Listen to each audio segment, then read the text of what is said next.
The organization that exists to protect the supreme leader now wants the supreme leader gone. That is not a rumor from exile television. That is not just protest gossip. That is the deepest shock inside this story. Because if the Islamic Revolutionary Guard Corps is privately circulating the position that Mujahaba Khamenei should step aside, then the crisis in Iran is already far beyond the level of street unrest, fuel anger, or economic panic. That means the regime is no longer fighting only against its enemies. It is starting to fight against the collapse of the story that held it together. That is the real story. Not simply that protests have erupted. Not simply that the economy is in terrible condition. Not simply that the new supreme leader has disappeared from public view. The real story is that the Islamic Republic was never held together by prosperity. It was held together by a psychological contract. For 47 years, the regime told its supporters the same thing in 100 different forms. We suffer, but we do not bow. We pay a price, but we do not surrender. Resistance is not a tactic. Resistance is the reason this state deserves to exist. That story is now breaking. And once it breaks, almost everything else in Iran starts to look different. The moment that snapped it was not a coup. It was not an invasion. It was not one dramatic strike that killed the system in a single blow. It was smaller than that and more devastating than that. Iran's foreign minister announced that commercial passage through the Strait of Hormuz had been restored.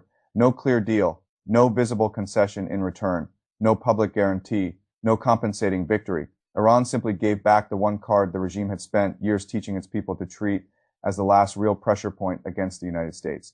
That is why this story moves so fast from the strait to the palace and from the palace to the street, because the Strait of Hormuz was never just a waterway in this narrative.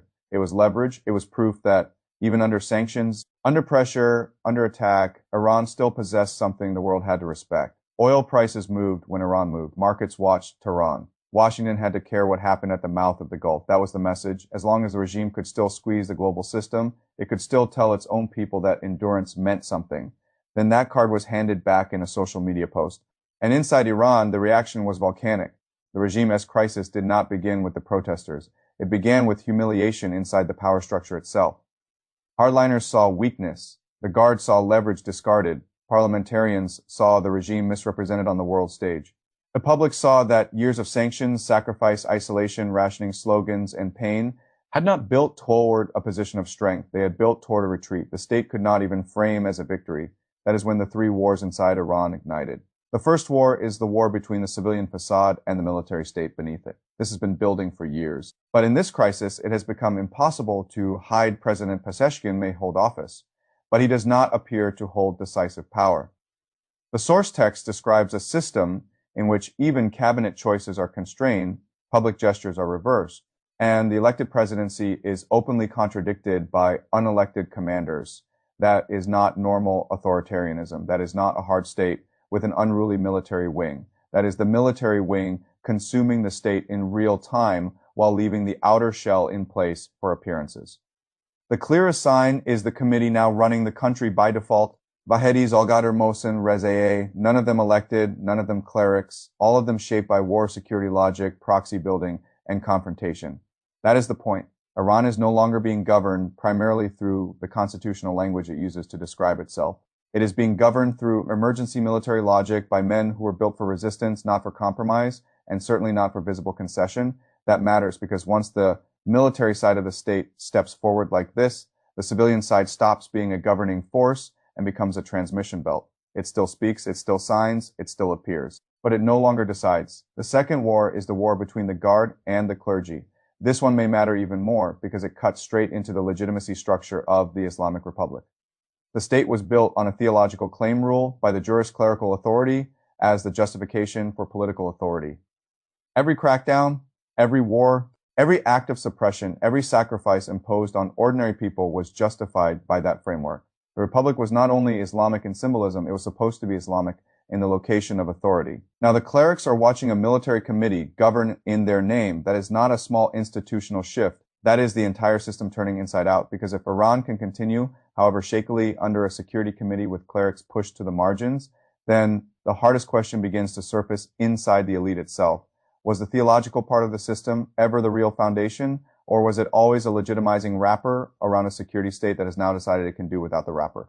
That is why the source text calls this visible military takeover so dangerous for the mullahs. If the Islamic Republic can survive without meaningful clerical leadership at the center, then the Islamic part of the formula starts to look ornamental. And once it looks ornamental, the 47. Your argument for why this state deserves obedience begins to rot at the root. The third war is the one now happening on the streets. This is where outsiders often misunderstand what kind of protest cycle this is. They see inflation, power cuts, medicine, shortages, empty ATMs, fuel queues, and they assume this is another economics first uprising. The source material is warning that it is much more than that. These are not only anti-regime activists or the usual opposition blocs.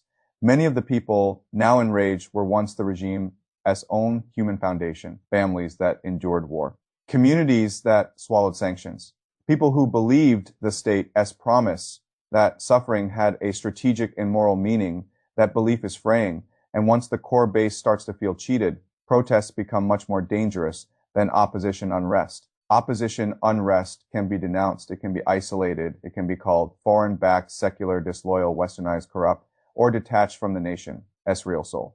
But what does the regime do when people who paid the price of resistance begin asking what the resistance was for? That is a much harder question to beat, especially now when the state's answer looks so weak.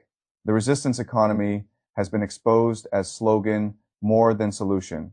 Oil's shrinking role in the budget was sold as self-sufficiency, but was compensated through tax increases and inflationary financing that quietly stripped value from ordinary households. Businesses are closing, hospitals are running short, cancer treatment is being interrupted, blackouts in Tehran stretch for hours. The president himself reportedly warned the Guard that without a ceasefire, the economy could collapse within weeks. That is not just economic pain, that is the collapse of the social bargain. And then there is the most poisonous symbol of all, the return of Shah slogans. This is why the source text treats those chants as existential, not incidental. If the people in the streets are now openly invoking the monarchy the Islamic Republic was founded to destroy, then the regime is not merely losing support, it is watching its founding myth invert. The revolution was supposed to make monarchy impossible. If 47 years later parts of the country are chanting for its return, then the state is not simply being challenged on performance, it is being challenged on the reason it was created at all. That is the level of crisis Iran is now facing. And above all of this sits the figure who was supposed to provide continuity. But Mojtaba Khamenei has been absent. No sustained public presence, no visible command, no strong national performance that says the apex is intact and the chain of authority remains unquestioned. For 35 days, according to the source, there was no image, no voice, no real public embodiment of supreme leadership during the worst transition crisis the Republic has faced since 1979. This is where the story becomes genuinely alarming because authoritarian systems can survive unpopular leaders. They can survive harsh economic pain. They can survive mass arrests and ugly crackdowns. What they struggle to survive is visible vacancy at the top at the exact moment when every level below the top is already questioning itself. That is what makes the IRGC as private demand so important. If the supreme leader is invisible, injured, politically weak, and already associated with a humiliating surrender of leverage, then the Guard no longer sees him as the shield of the system. It starts to see him as another weight on a structure or a cracking. And once the Praetorian institution begins to think that way, time starts working against the ruler very quickly. This is made worse by the paranoia now spreading through the security apparatus itself. The targeting operations in late March did more than kill people. They punctured the Guard's sense of protection. Men in supposed safe zones were found. Internal security figures were reached. The question of leaks and infiltration is now poisoning communication itself. When commanders are afraid to speak freely to each other because they no longer know where intelligence is flowing, the state loses more than secrecy. It loses cohesion. That is one of the oldest signs of regime danger. Not public anger. Public anger can be crushed. Not foreign pressure. Foreign pressure can be weaponized as nationalist proof. The dangerous sign is internal distrust among the people responsible for repression.